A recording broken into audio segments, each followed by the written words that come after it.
Hi everyone, Lydia here with Build Show, and I have some mud on a previously painted surface.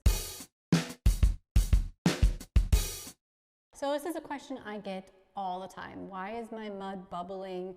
What's going on? I have pinholes everywhere. It's not going on smoothly. So these walls are painted, they're with a matte.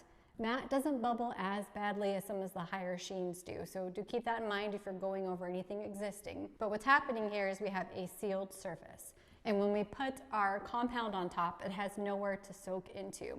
So when we're going over fresh drywall, we have that nice paper face, the moisture goes into the board. When we're coating over something that's been painted, it's sealed, there's nowhere for that moisture to go or to soak into, so it comes out the front. And that's where we run into a lot of our bubbling problems. If you're doing any sort of remodeling, patchwork on previously painted surfaces, even the age of the paint can even affect how this happens. So if you're gonna start doing something, like you're doing a big skimming project, you're doing a lot of repairs, you're like, oh man, these walls are driving me crazy, I'm just gonna start skimming them out. Start like this. Start with a patch area, do something small, see how the compound is reacting to the paint that's underneath. That way you kind of know what you're getting yourself into. So for me, I have done some projects where I've had to go over painted surfaces, and sometimes it's 3 or 4 coats before that bubbling stops, because you just kind of have to get it built up enough that the moisture has some place to soak back into and stop coming out the front of the compound. So this one right here is +3.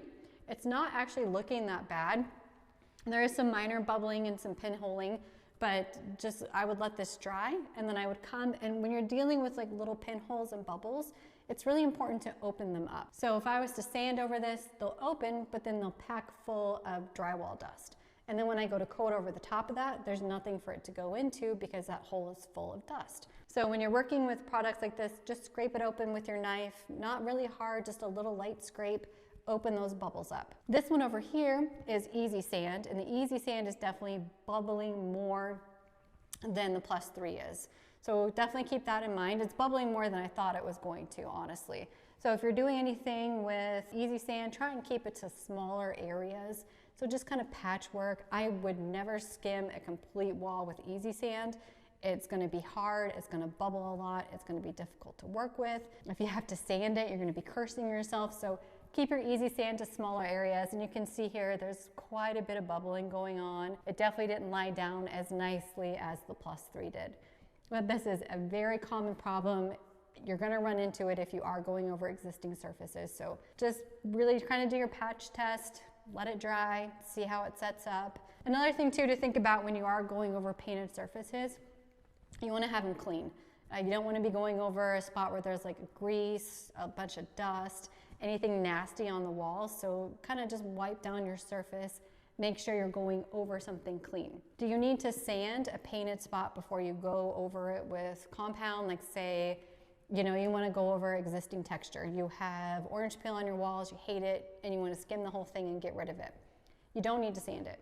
What I typically do is go through with a 6-inch knife, 12-inch knife, whatever I have on hand, and I just go ahead and I scrape as much texture off as I can before I start coating, and then I just start layering my coats. There are little tips too that other people have mentioned that help with bubbling. One is to just get on it right away. Once you see the bubbles, do your knife again after like a minute and see if you can get it to lie back down. So like say I'm like, oh man, there's a lot of bubbles. Usually what I'll do is I'll take my knife and just run it a lot flatter and try and get rid of those. Like this is kind of starting to set up, so it's acting a little finicky. But if you have your knife flatter against the surface, it can help with taking away some of those bubbles. If you're real sharp, you're gonna take all of your coat work off. But if you're just like a little bit flatter, a little more pressure, it can help to lie some of those bubbles down. So that's another technique that works. Really, when you get into it, it's just gonna happen. It's just how do you manage it and make it so you're not sitting there doing 30 layers of compound. My first coat too is pretty light for the most part. I try and cover up the texture, but I'm not adding on like 1.5 inches of compound onto the wall. I'm trying to keep it light, tight, that way if there is bubbling, I can address it early, open those up, and then start adding my coats on top. So good luck out there, it's gonna happen. You didn't do anything wrong, it just bubbles. There's no place for the moisture to go. And that's it for me this week on the Build Show. You can check out the socials as always under Drywall Shorty, and I will catch you guys next week with a brand new video.